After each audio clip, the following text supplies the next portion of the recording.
Welcome to another episode of Sequoia Fund Live. I'm your host, Russ Siegel. I'm the executive director of the Sequoia Fund, native CDFI in Cherokee, North Carolina, serving the Eastern Band of Cherokee Indians. We have a great show for you today. Our old friend, Dr. PerCap, Sean Spruce, is with us, and we're going to be talking about something that I think you will relate to if you've ever bought stocks or played blackjack or craps or bought a mutual fund. Yeah, doesn't sound like those things go together, but they kind of do. Welcome, Sean. Glad to have you with us. Russ, it's great to be here as always. Love talking about money, love talking about investing, love talking about things going on with the Eastern Band. So, yeah, let's get into it. Let's talk some money, let's talk investing, let's talk about gambling. You know, as a small business guy, and I consider myself a big small business guy, big as in I'm into it. I love small business. I think that a person is the best bet they can make. If somebody has money and they want to bet on themselves in a small business, take the risk out of it. In other words, I'm going to bet on myself. I'm going to make it happen. I'm going to fight to the end to make this thing succeed. And I'm not going to be beholden to anybody else for my success in terms of my stock going up or down. It's all dependent on me. I just think that's the best bet anybody can make. And that's why I'm such a huge proponent of small businesses. I think people have the ability to invest in themselves and escape the vagaries of the stock market. Not to say that I don't invest. I think there's value in investing. And I think, of course, you would agree in the long run, our investments do rise. I mean, we look at the stock market historically, but I get so enthusiastic about people betting on themselves, investing in themselves, that I believe if I were down to my last dollar, well, can't do a lot with a dollar. I could probably buy a can of Coke. But if I were down to my last $100, I would probably invest in me before I invest in another company. But I understand that there are a lot of options out there now for how to make money, and it's an exciting time. And we're going to talk about sports betting. We're going to talk about the stock market. Where do we begin with this? Well, great introduction. And I agree, because I think that when we invest money, like say in the stock market, it's very much of a spectator sport, right? Like, unless I'm really passionate about business or accounting and really into like analyzing companies, I'm just sitting on the sidelines and I'm just waiting and watching to see what happens. But if I own a business, if I'm an entrepreneur, I'm an active participant in that investment, which I think really, really is powerful and is something that can be a huge motivator. But let's go ahead, and I've got some pictures I want to share, because we talk about how the evolution of investing is being rolled out as we speak.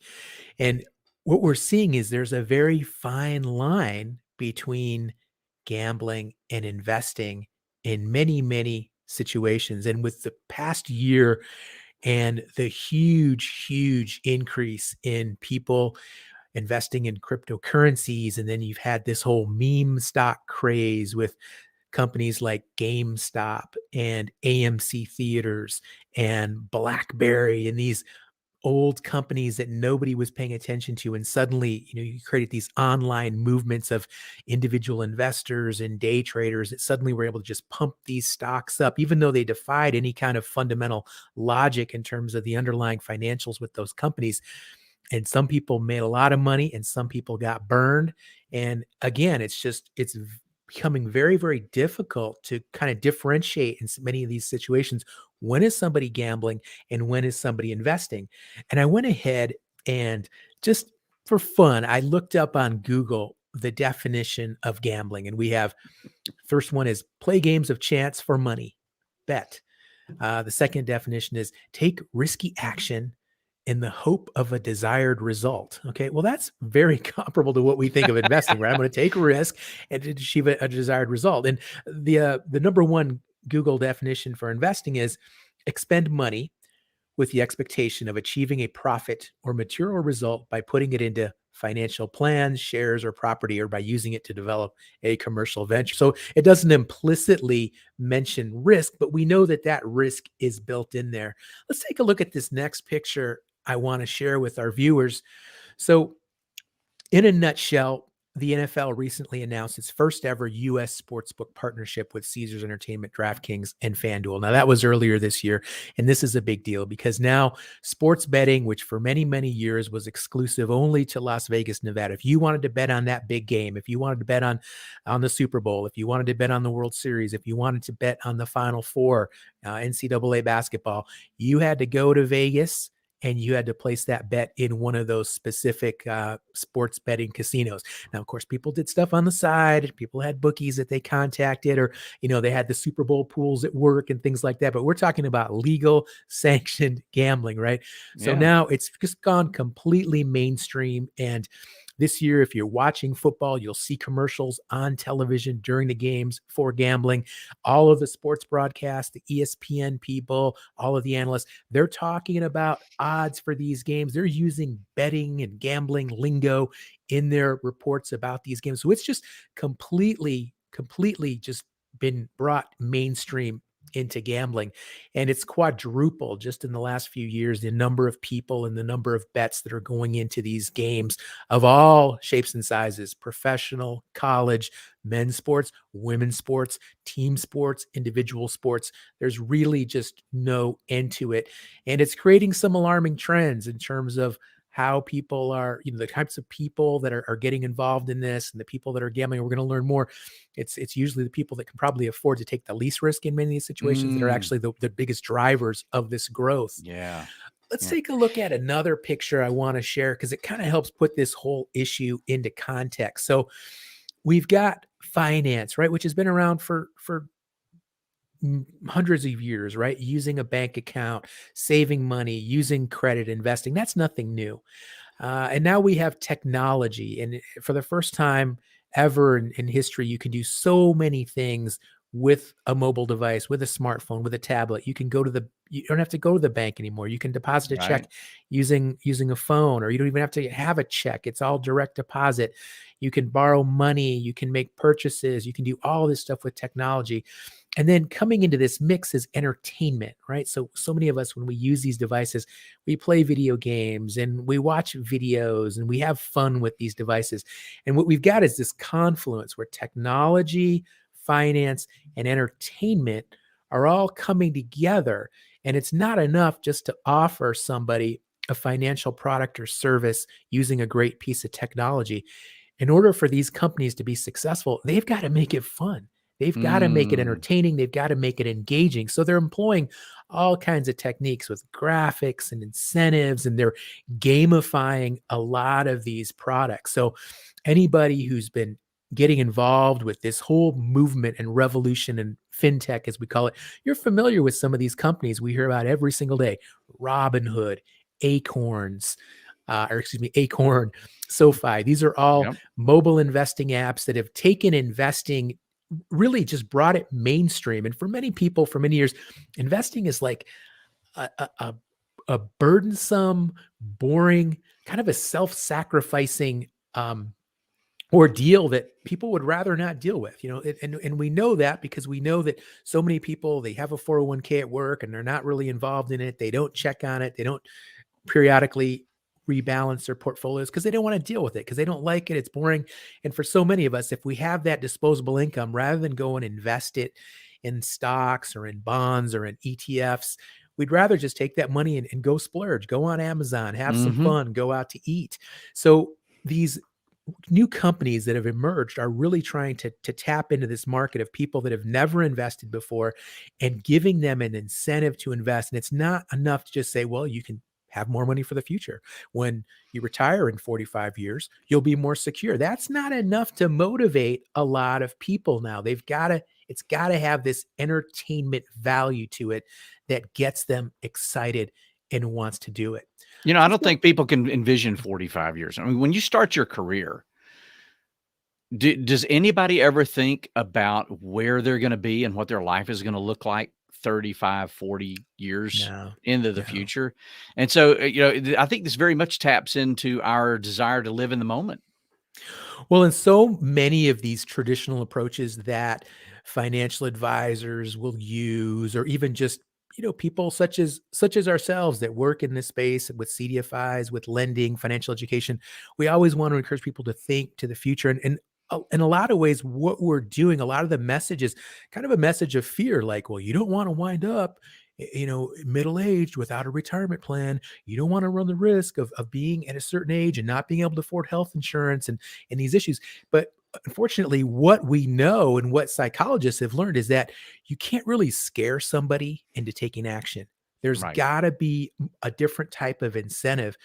And that's where a lot of these companies are coming in. It's not, oh, you need to invest so you can send your kids to college in 20 years. No, they're coming at it. Invest now because you'll have fun and you could become really wealthy now, not in 30 years. So they're coming at it from a very different angle. And it's unfortunately, it's creating some alarming trends. There are some cool things. And the fact that we have more people than ever before that are investing just in the first half of this year, 2021, 10 million new brokerage Mm, accounts were opened in the United wow. States. And that's more than all of last year. So you have lots and lots of people that are just coming in like never before and they're investing. And a lot of these are young people, new investors. And that's great. And for somebody who's been doing this kind of work for many years and trying to encourage young people to get up and get involved with their money and invest, I love to see, a movement like this. But at the same time, I want to make sure that people are cautious. They're taking the right risks. They're taking the time to educate themselves about what they're doing and not just blindly diving into this. I think that's so, Amen. so important. Amen.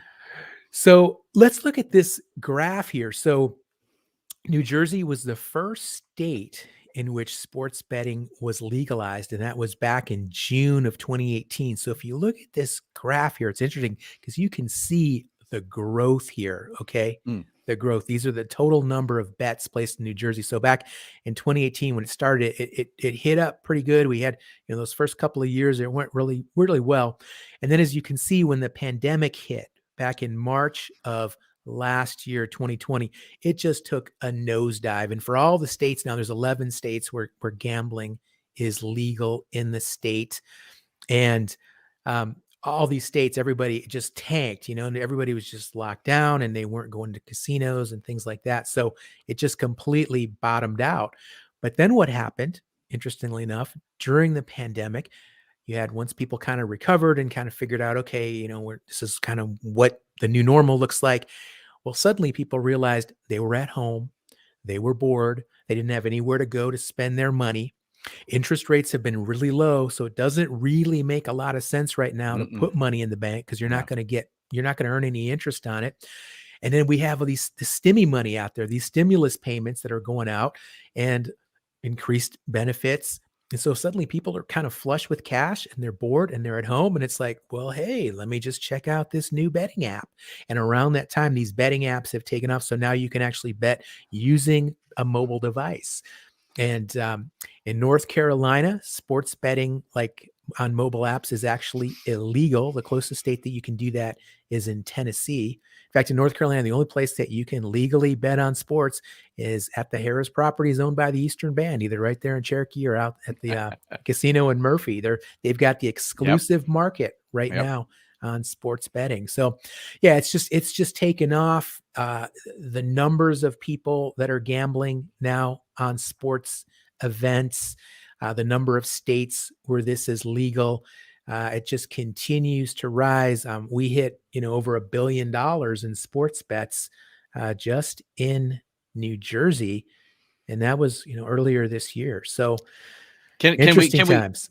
can we take just a second and note that even at its bottom, it was never zero? I mean, how do you bet on sports when there are no sports being played? And yet it still looks like there was money It's a really good being point. bet. It's a really good point. Really good point. Yeah, where was that money coming in from? Yes, Were yes. people betting on when they would start playing again? Will there be a March Madness this year? What I mean, really, this is Now too, another thing we haven't really, the whole esports movement too, right? And mm, people are now playing video games. There's leagues, there's professional divisions, there's ath. I guess I shouldn't use the term athlete, but there's e-athletes. Maybe there's right. people in colleges now have e-teams and they list them on their athletic websites. Um, and it's possible that there's a connection that you can bet on some of those events too, and maybe that's where some of this action is occurring. Can we coin the term athletes or athletics? If if Ethletes. I if like if if ethletes. if this is the first time it's ever happened, you heard it here, folks. And if it's already been said, I promise I didn't know anything about it. I did not steal that term. So these are the big dogs in the online sports betting market. FanDuel. Anybody who's watched any TV lately sees these Mhm, commercials. mhm. It's a very, very popular app to download. They represent the lion's share of sports betting, almost 50%. And then you have DraftKings, they're another big name. And then you have all the others, these minor companies that are also involved, 18%. And then you have BetMGM and they're 12%. So you've really only got a couple of companies, two companies specifically, that have well over, 70% of this whole market. So it's very, very consolidated Mm. in terms of, where these companies are. And it wasn't that long ago that FanDuel and DraftKings were on the chopping block, right? I mean, it Yeah. was iffy as to whether they were even going to be able to survive legally. Right, right. Yeah, and some of these companies, they kind of have their roots in the whole fantasy sports movement, the Mhm. fantasy sports competitions and games that really kind of went mainstream, what now, about 10 years or so, we've seen the Yeah. fantasy leagues and all that, and there's a connection there, it's just like, again, it's all tapping into this entertainment aspect of betting and finance. Let's look at another one of these pictures here. So we're talking about gambling, and earlier I read those definitions of what is gambling and what is investing. And both include this element of risk. And I think what's important to understand is that the risk is different when you gamble as opposed to when you invest. And in some ways, even though we might not realize this, investing offers many, many risks that you can't control. It's almost this infinite amount of risk that you could potentially face as an investor. Sure, you can take very, very low risks, like investing in a CD or a money market. But then again, you could go extremely, extremely risky and pretty much pick any level of risk you want. You can swim in the deep end or you can stay in the shallow end of the pool. You kind of have that ability to choose. What's interesting about gambling is, especially with casino games, let's talk about casino games. It's actually much easier to quantify the amount of risk that you face when you play in a casino, even though people think of, yes, it's very risky. And unfortunately, there's people that get carried away and they lose lots of money.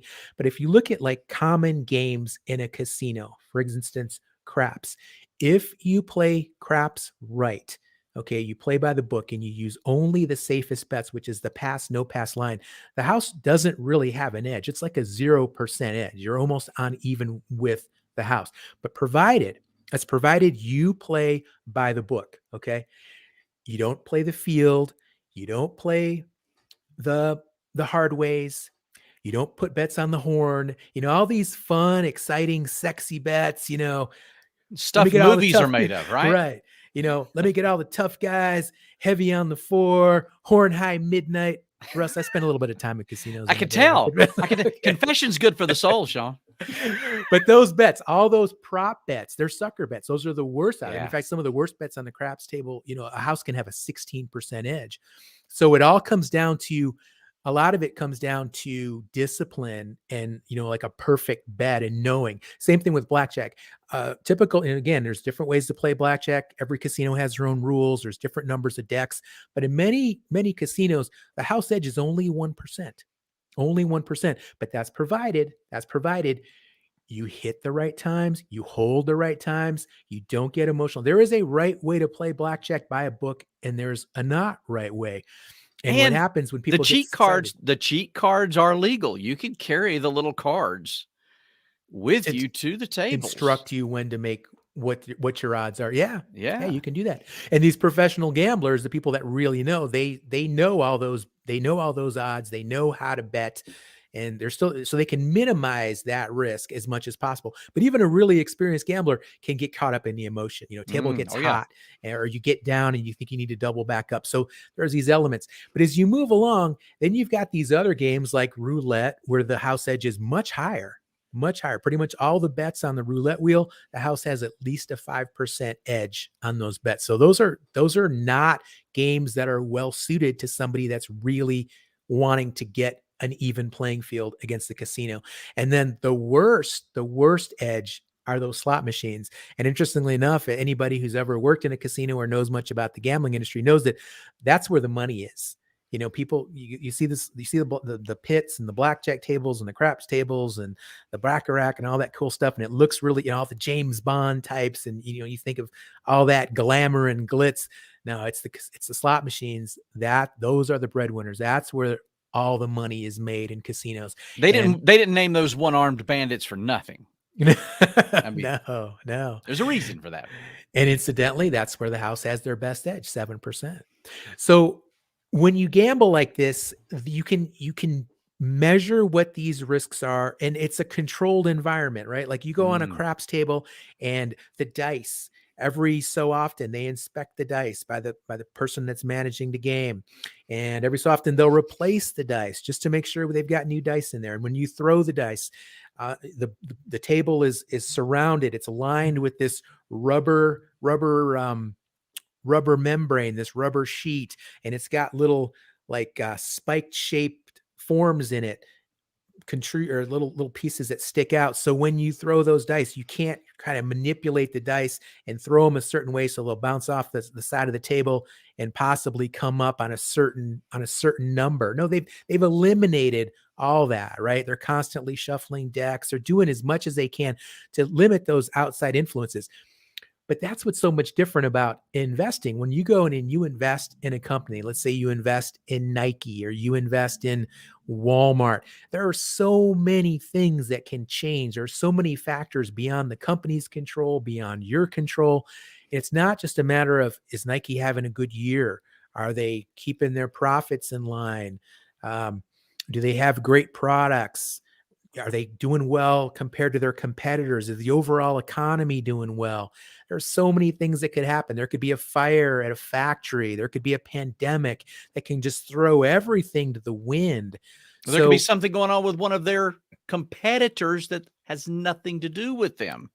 Yes, exactly. Like, what's something going on with Southwest Airlines now, right? Yeah, they canceled a couple of flights last week. I think in 2,000? one day they canceled 1,100 flights. 1,100 flights. And of course, everybody else's airline stock went down. The entire industry was affected. I mean, and Southwest apologized today. Now, that didn't get anybody to their destination. They did have a mea culpa, but it affected all the airlines. So yeah, it can have absolutely nothing to do with the stock you bought. Right. Well, we know when we gamble in these casinos, unless you play craps and you play it in a really disciplined way, and it's not very fun that way, incidentally. It's a long, boring grind on a table to just sit there and play the pass line, and you'll see, horn bets hit 10 times in a row, and everybody else around you is having a ball, and you're just sitting there on the pass line. It's not a fun, rewarding experience. But we know that if you play over the long haul, like say slots, the casino will take 7 cents. You only get 93. You put $1 in there, you're only going to get 93 cents back. If you put 100 in there, over time, you're only going to get $93 back. And sure, you might hit a hot streak, you might win some, but if you sit there long enough, over time, that's how it's going to measure out. When we gamble, we take all these risks, and ultimately, though, we are going to lose statistically. Whereas with investing, depending on the types of investments, and there's so many different investments, low risk, medium risk, high risk, but we can kind of pick our level of risk. And again, we can choose how much we want to take on. And but we have to be strategic in terms of how we approach that risk. Because one thing that we really know about human beings is we really are bad at measuring risk. Like we're just, We're it's like terrible. we're horrible at it, horrible at it. Seriously. I mean, it's the same reason why people are, well, I don't want to get on an airplane. I'm never going to fly because those planes go down. And yet though, if you look at the numbers, it's a heck of a lot more risky to get in your car and bomb it up I-40 on a Saturday night than it is to be in an airplane. But again, it's so much of this is just emotion Yeah. and perception, how we think of it. Well, we look at right after 9/11 when all of the planes were grounded, the number of highway deaths that went up significantly because people were driving instead of flying. And they think, well, I'm on the ground. This is a safer option. And you are many, many more times more likely to die in a car than in a plane. Yeah, when a plane goes down, everybody hears about it.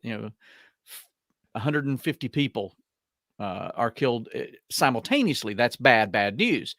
But when you think about how often that happens versus the tens of thousands of planes in the air every day, it's not even a blip on the radar. So we tend to, boy, you couldn't have stated it any better. We are so bad at estimating risk.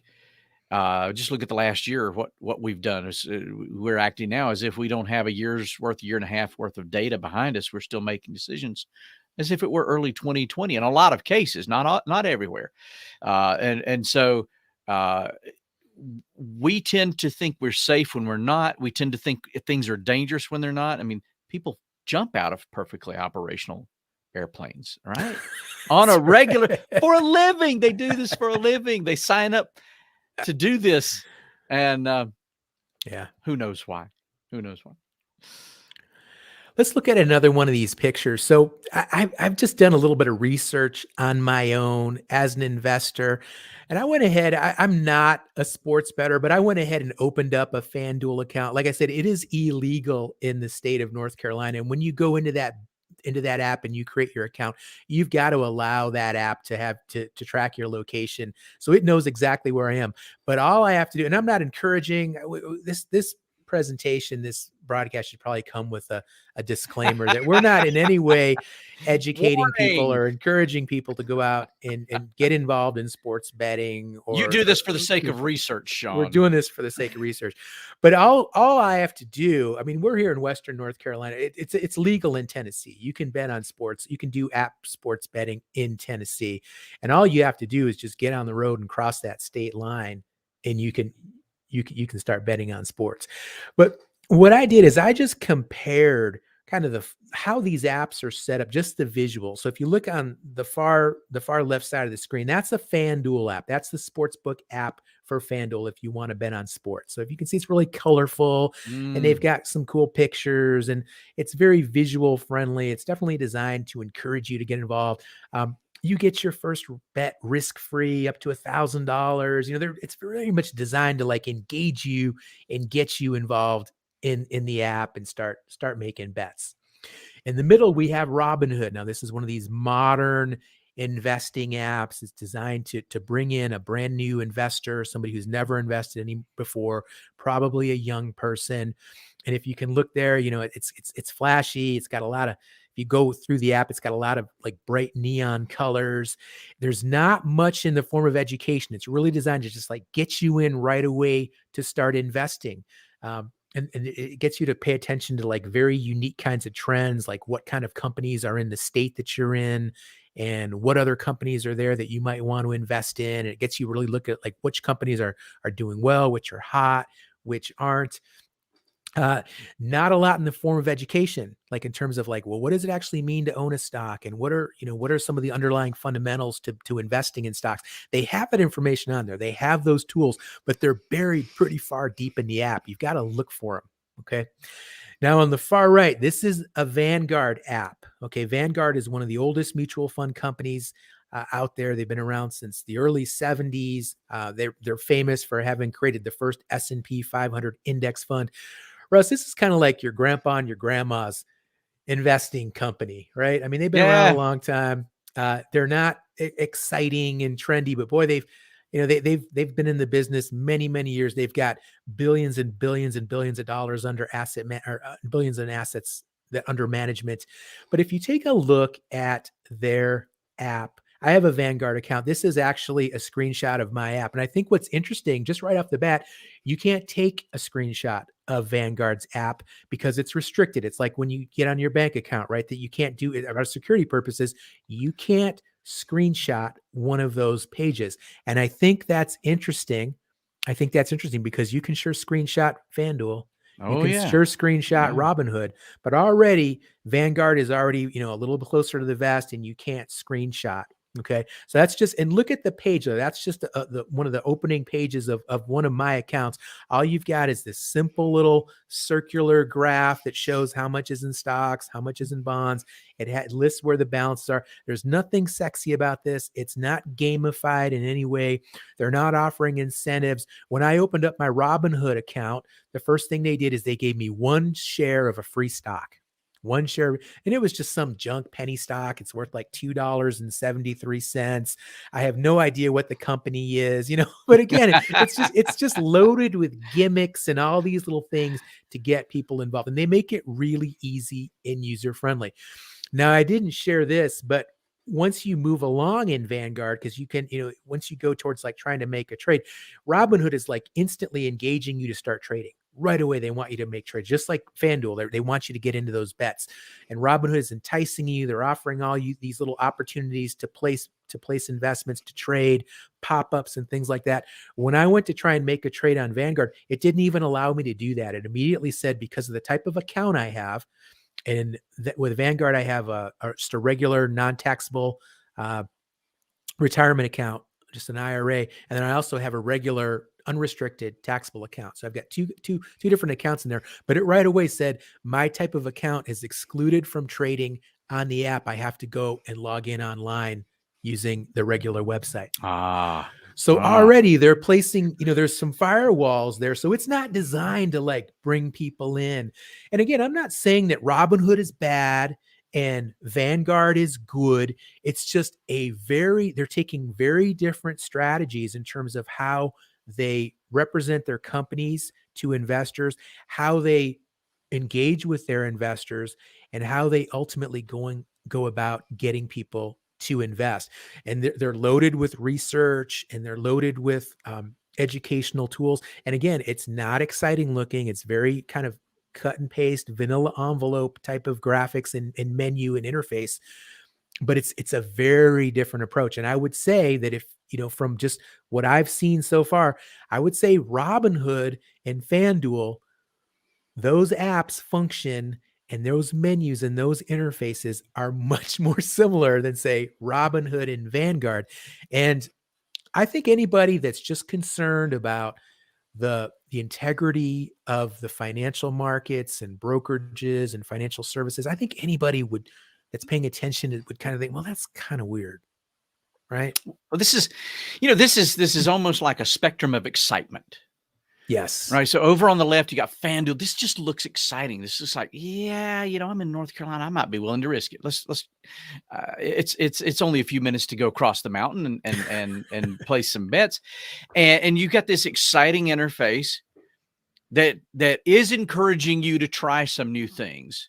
So it's kind of like kindergarten, right? We got the finger paint, we got the wooden blocks, we got the toys. We could try new things. By the time we get to Vanguard, we're in high school. Don't take any risks. Your job now is to get to college or get a job. You're much more serious. So it's almost like the flashier it is, you're kind of encouraged to take these risks. Vanguard is, like you said, they're coming right out and say, no, you can't take a risk here. You got to slow down way. Yeah. They're telling you to, they're hitting the brakes on you. Yeah. Another thing that is really interesting, and if you think about investing and the overall approach, and there's really at present, there's kind of 2 schools of thought in terms of how to invest. There's the old traditional method, which is based on fundamentals. Let's say, for instance, we talked about Nike earlier, Nike stock. Well, what you're going to do there is you're going to look at Nike and you're going to see how Nike as a company is positioned against its competitors. You're going to look at the sports apparel and athletic industries and see how much of that market share Nike owns. You're going to look at the company's fundamentals. You're going to read annual reports and financial documents. You're going to see how healthy Nike is, where they're spending their money, what their profits are, what their revenues are, what their liabilities are. You're going to look into all of that stuff, and you're going to look at the stock itself. You're going to look at how many shares are out there. You're going to look at how big the whole company is. You're going to look at its PE ratio. What is the price of the stock currently in relation to the amount of the earnings? What kind of dividends the stock's paying? All stuff that kind of makes sense, right? You want to make sure that the company is healthy and it has a good future. That's usually how traditional investors, fundamental investors invest, right? Well, about 20 years ago, you had a big increase in what we call technical investors. And these are people that aren't so much concerned with the underlying fundamentals and financials of companies. What they're doing is they are looking at just different fluctuations in how the actual stock prices change based on a whole variety of Mm. factors. Okay. So they're looking at things like point gaps and moving day averages and all kinds of charts and analysis tools. And a lot of it's algorithm, computer driven trading models. And it's very, very different from looking at fundamentals. They're not necessarily looking at how healthy a company is. They're looking at trends. And if there's any activity in a company, any kind of price momentum that they can tap into. And traditionally, we think of investing as kind of a long-term process, right? And that's one difference between many types of gambling and investing. When I gamble, it can be very fast. If I'm sitting in a casino, every bet's just going by, boom, boom, boom. Whereas when I invest in a stock, I could hold that stock a month, I could hold it a year, I could hold it 10 years. Right. There's a time frame there that comes into play. And I think a lot of times we think of investing as lower risk because the time frames are longer. Most people take this buy and hold strategy where you hold on to stocks for a long period of time and just kind of ride out, the little fluctuations with the intent that ultimately over time the stock's going to go up in value. But we really have to think, are stocks short-term investments? Let's take a look at the next page here. As we go to that, I think it's interesting that when we talk about different types of betting, I think sports betting, if somebody's serious about sports betting, they're going to be a little bit closer to an investor than somebody who plays the slots or somebody who plays roulette. Because if I'm serious about trying to make money in sports betting, I'm going to be looking at, okay, this team has faced this pitcher 3 times this year. How have they fared against this pitcher? How has this pitcher done in night games versus day games? Maybe historically this pitcher, as we get into October, just really kills it. And maybe this is a late season guy who nobody can touch. What kind of speed they have, how healthy is everybody? Maybe we've got somebody who's coming off the DL and things like that. So I'm looking at some of the same things, some of the same fundamentals, because sports is data rich these days. Companies Yes. are data rich, but sports is driven by data. I think that sports bettors, and you're talking now, you're talking about professional sports bettors, Oh yeah, people yeah. that, they know Not emotional. how strong the wind is when somebody's going to kick a field goal. They know. I remember that movie Casino with Joe Pesci Oh, great movie. because you're right. And Robert De Niro American character, classic. he's a professional sports bettor, and he knew if the quarterback had broken up with his girlfriend the night before the big game. And I mean, he had all that right. He was going that deep.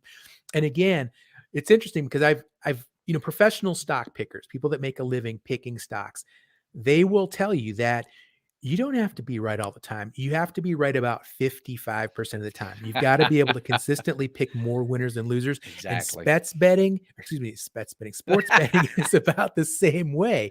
You've got to Yeah. be right more. If you can pick winning bets about 55% of the time, then you're going to be okay. But again, these people, to do that kind of research, to know those games and those sports to the level that they do, that is a full-time job. Those people are grinding it out, watching those games, reading information. It's not, it's probably, it's a very intense ordeal. And for the amount of effort that they put into it, it's probably comparable to just having a regular job. Yeah. Yeah. Interesting. So earlier we were talking about how long do people actually are we long-term investors? I have a mutual fund and I've had it for many, many years and I don't redeem shares. I'm a long-term investor, but I think what a lot of times we don't realize is inside those mutual funds, those managers are constantly churning those stocks, they're constantly rebalancing, they're constantly buying and selling them. Oh. And there's a little bit of a contradiction there because even though the investors that buy them are thinking long-term, the actual funds themselves are constantly rotating through securities.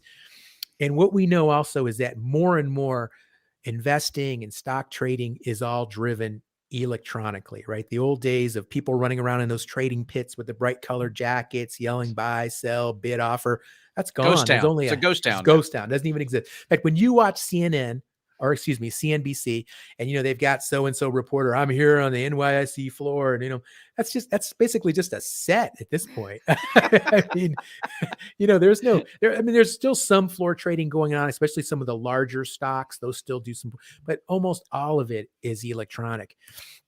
Are you a fan of Michael Lewis? Russ, you reading those Michael Lewis books, Liar's Poker, the books or the movies, Blind Side, Moneyball? Yes, love those movies. I do I too. didn't read the books, but I love the movies. Yes. I do too. So Michael Lewis has just become kind of this generation's just great guy at just dissecting some of these really interesting economic crises and whatnot. And he writes these great books and he writes like a novelist. So they're just compelling. And the book that really launched his career was a book called Liar's Poker. And it was actually at one point early when he was right out of college, he worked as a bond salesman for a company called Salomon Brothers. And he worked in their London office.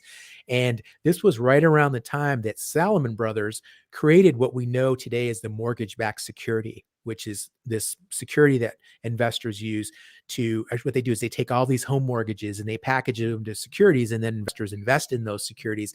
And it just creates this whole cycle for money into the housing market. Which you can learn about in The Big Short if you want to see another good movie. Exactly, which is another movie and book that was written by Michael Lewis. So ultimately it all kind of imploded on itself, but it's a really good book. Anybody's interested to read it.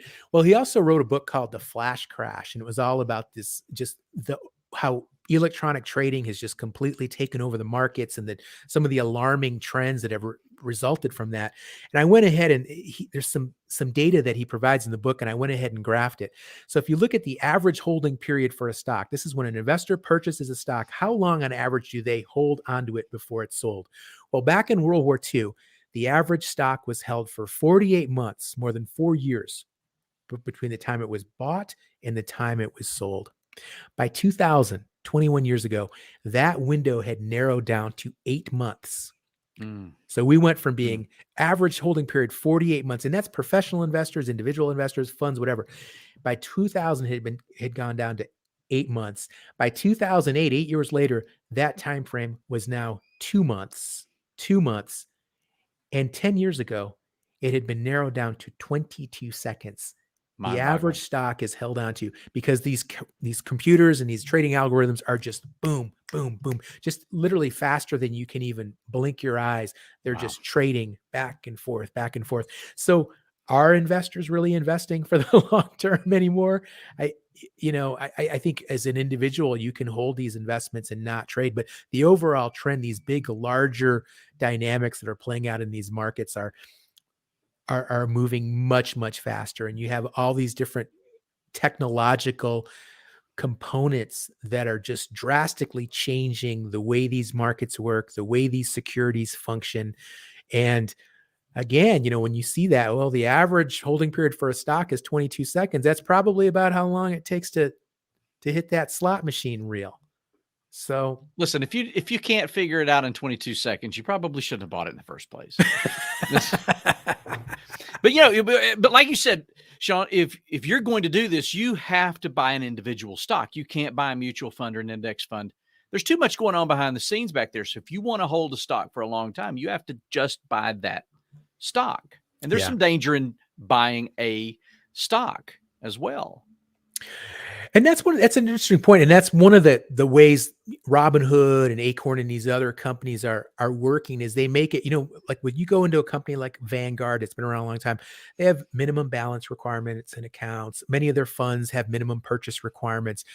You can get started with $100 in Robinhood. You can buy fractional shares. So you can go out and buy individual stocks in really small amounts. For years and years, you couldn't buy stocks unless you could commit to full share purchases. And Right. now that's all changed. So they've made it much more user-friendly for regular people to get involved, which there's definitely democratizing aspects to this whole trend.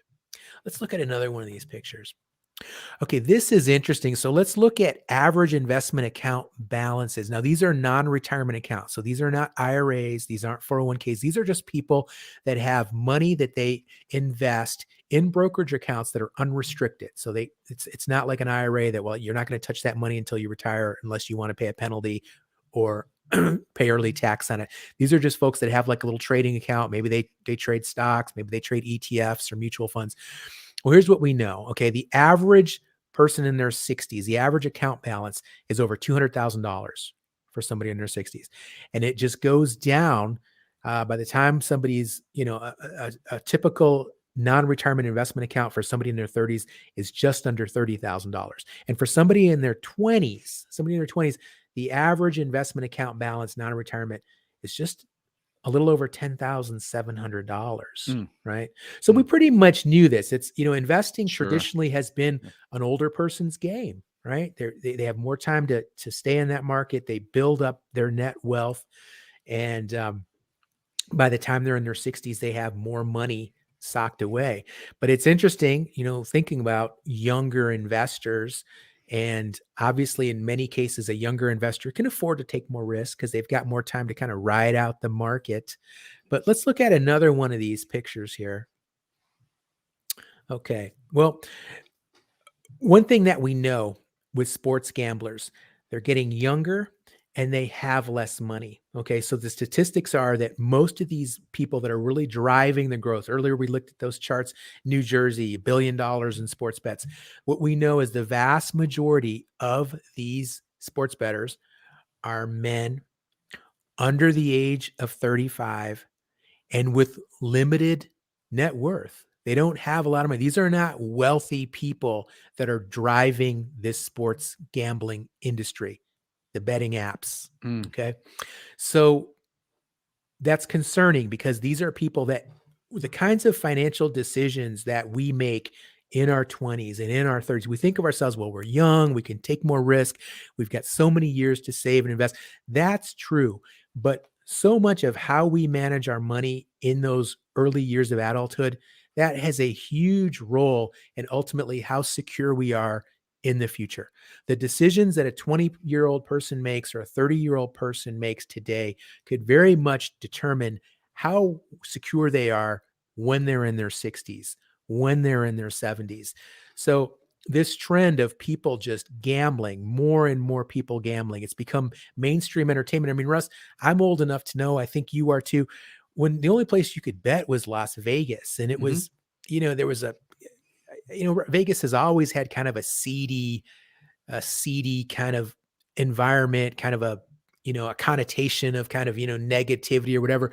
But now more and more it's just become so mainstream, and the commercials, what happens in Vegas stays in Vegas. And Oh, they yeah. sell Yeah. Vegas as like family entertainment, and like all the casinos have amusement parks and very family friendly types of attractions. And so we've seen this zeitgeist of where entertainment and gambling and finance, they all kind of come together. And I think what worries me, and I think what we really want to make sure our viewers and everybody else understands, is that understand when you are doing what you are doing. Are you gambling? Are you investing? What are you doing and why are you doing it? If you are just day trading and playing around on Robinhood and just following the trends and reading what's going on the Reddit boards, and you're throwing money at all these meme stocks, you're gambling. Don't kid yourself. You are gambling. If you sit there and you really are taking the time, and even if you're doing a technical investment where you're reading charts and things like that, or you're more fundamental, if you're taking the time to really study what you're doing and learn how these strategies work, I consider that investing as well. So again, really important that people focus on what type of investor they are, and when are they investing, when are they gambling. Understand that this gamification of finance, it's here to stay. Okay, that's Oh yeah. not Oh going yeah, to go definitely. away. But don't get sucked in by that. We want to be careful not to get drawn in too much. And again, there are video games. If you want to play video games, you can play Halo, you can play Fortnite, you can play Medal of Honor. Those games are out there. But be careful about kind of bringing your finances into it. And we've talked before on these broadcasts about, some of these, in-game purchases and things like that with online games. And again, there's that blending of finance and games and videos. Again, like we said earlier, humans are really lousy at evaluating risk. Most people make one of two mistakes. They either take too much risk, right? Like throwing their life savings Right. into Dogecoin or something like that with no real thought about what risk they're taking, or they don't take enough risk. They play it safe. And that's the person that just keeps their money in the savings account because, oh, I keep hearing horrible things about the stock market. And I remember the 2008 crisis, and I had my friend lost a bunch of money, and they play it too safe and they miss out on these incredible bull markets. Because over time, statistically, stock market's a pretty dang good place to keep your money. It really One is. of the It'll go up and down, but Yeah, I mean, one of the people who comes to mind, and I think about this a lot, that Colonel Sanders, Harlan Sanders, he had failed in everything he had ever done, and at age 65, he created Kentucky Fried Chicken, which is KFC today. Now, it's not that big a deal today. We don't, when we start to think about maybe the top 5 fast food restaurant chains, a lot of times we don't even put KFC in that list. There's an entire generation of people who haven't even had those delicious 11 herbs and spices. But when he sold his company, he agreed to stay on as the face of the company, the spokesman. And that's why we still have his face on those buckets today and on the signs. And he made $2 million. They offered him $2 million, or they offered him, I think, $1 million and a lot of stock. And he said, I'm old. I don't want this stuff. He did not understand stocks. He didn't understand the stock market. He didn't understand what it meant to take those kinds of risks. And he felt like he had taken enough risks. And so, yeah, he made a lot of money for that time, but he didn't make a fraction of what he could have made and what he could have left to his family because of that risk assessment. And also time played into it as well. If we have a lot of time, but we adhere to the same bad habits that when we say, well, I'm in my 30s, I'm going to do things differently than when I was in my 20s, but we still don't do different things. We've just let another decade go by and we say, well, I'm only in my 30s. I'm going to retire in my 60s. If we don't change those habits, if we don't change our attitudes about money, time doesn't help us at all. But yeah, it's we again, risk is something that I think is just baked into our DNA that we are not good at. It's those bones. These kids don't want to eat chicken with bones. My daughter won't touch a piece of chicken if it has, but she wants strips. She wants nuggets. Got to come right off the nugget. Yeah. Yeah. Chase down those yard nuggets. And,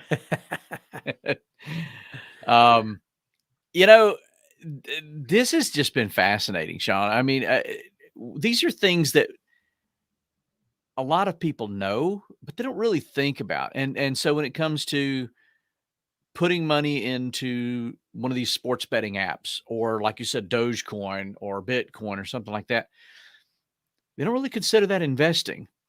Nassim Taleb. I don't know if you're familiar with Nassim Taleb. Black Swan. Yeah, wrote Black Swan, Anti-Fragile. He's a very, very, this is not light bedtime reading. But he has been trying to be very straightforward with people about what it means to invest in cryptocurrencies. And he does align it more with betting, with gambling than with investing, because at least if you invest in Walmart or McDonald's, or you know exactly what they do. You know that Coca-Cola is going to be making Coca-Cola. You know that Gillette is going to be making razor blades. What do you get when you buy the cryptocurrency? You're buying the faith that everybody else has in it.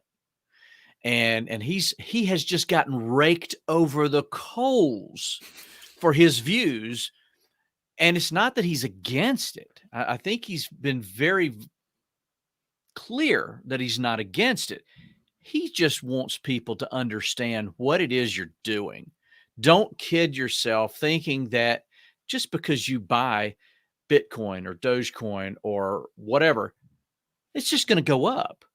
But we had the same attitudes about real estate for generations. That if you buy, my mom always said, buy more land because they're not making any more of it. Right. And yes, some property appreciates in value and some turns to crap.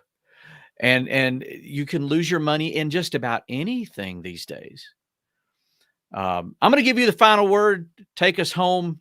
I know that, my only words of advice in this is buy low, sell high. Coffee is for closers, that kind of thing. Well, just keep following me.